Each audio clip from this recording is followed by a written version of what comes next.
हरे कृष्णा दोस्तों, हरे Krishna bye अंजुताल channel में आपका स्वागत है। मैं आज आपको दशहरे की कहानी सुनाने जा रही हूँ। दशहरा अश्विन मास की शुक्ल पक्ष की 10वीं को दशहरे के रूप में मनाया जाता है। इस दिन बुराई पर अच्छाई की जीत मानी गई है, क्योंकि इस दिन भगवान श्री राम के हाथों रावण का वध होता है, इसलिए इसे विजयदशमी के रूप में मनाया जाता है। चिंतामणि ग्रंथ के अनुसार अश्विन शुक्ल 10वीं के दिन तारों के उदय होने का जो साया है उसका विजय से संबंध है, जो सारे काम व अर्थों को पूरा करने वाला है। जो व्यक्ति आदर के साथ इस दिन व्रत रखता है वह सभी कामों में सफल होता है। सुबह के समय के स्थानों पर रावण को पूजा जाता है और संध्या समय इसे जलाया भी जाता है।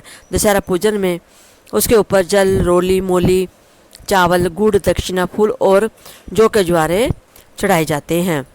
इस दिन के स्थानों पर दुकानदार वही खातों की पूजा के साथ कलम द्वात की भी पूजा करते हैं। इस दिन नीलकंठ जी के दर्शन करना भी शुभ माना गया है। व्रती को संध्या समय में भोजन करना चाहिए। भोजन से पूर्व ब्राह्मण को भी जिमाना चाहिए। कई स्थानों पर श्री रामचंद्र जी की पूजा के साथ रामायण की भी पूजा की जाती है। दशहरे की कहानी। एक बार पार्वती जी भगवान शिव से दशहरे के प्रचलन के बारे में बताने को कहती है। इस पर शिव जी कहते हैं कि अश्विन माह की शुक्ल 10वीं को नक्षत्रों के उदय होने से विजय नाम का काल बनता है और वह सब कामनाओं को पूरा करने वाला होता है। यदि कोई शत्रु पर विजय पाना चाहता है तब इसी समय उसे प्रस्थान करना चाहिए। यदि इस दिन राम श्रवण नक्षत्र का योग भी बनता है तो वह और अधिक शुभ होता है। मर्यादा पुरुषोत्तम भगवान श्री राम ने भी इसी काल में लंका पर चढ़ाई की थी। यह दिन बहुत पवित्र माना गया है और क्षत्रियों का ये प्रमुख द्वार होता है। बेशक शत्रु पर चढ़ाई ना करनी हो, लेकिन इस दिन राजा अपने दल बल के साथ तैयार होकर जाता है और तमाम सजा के साथ पूर्व दिशा में जाकर शमी के पेड़ की पूजा करता है। बोलो श्री राम की जय।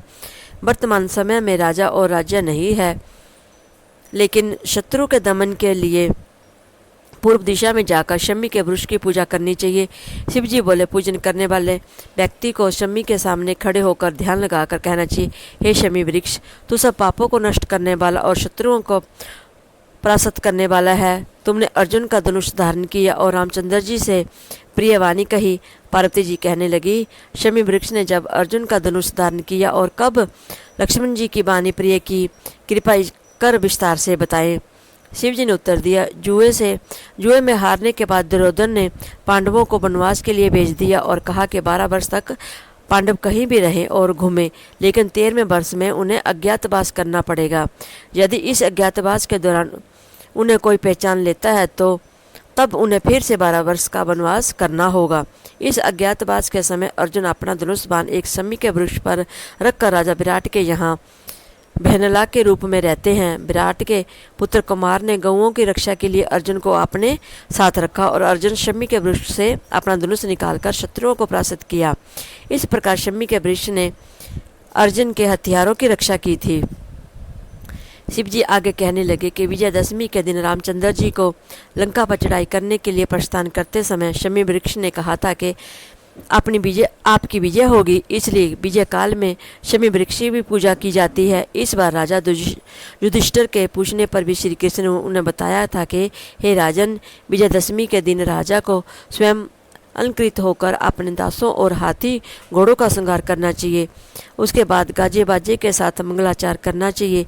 राजा को उस दिन अपने पुरोहित के साथ पूर्व दिशा में जाकर अपनी सीमा के बाहर निकलकर वहाँ वस्तु पूजा करनी चाहिए। राजा को पुरोहित के साथ अष्ट दीपालों तथा पार्थ देवता के वैदिक मंत्रों से पूजा करनी चाहिए।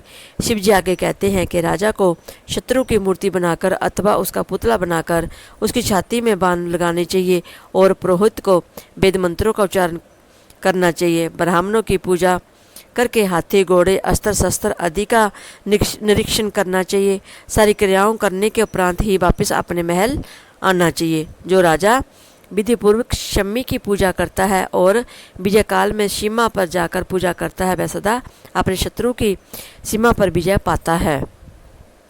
बोलो दशहरा रामचंद्र भगवान की जय।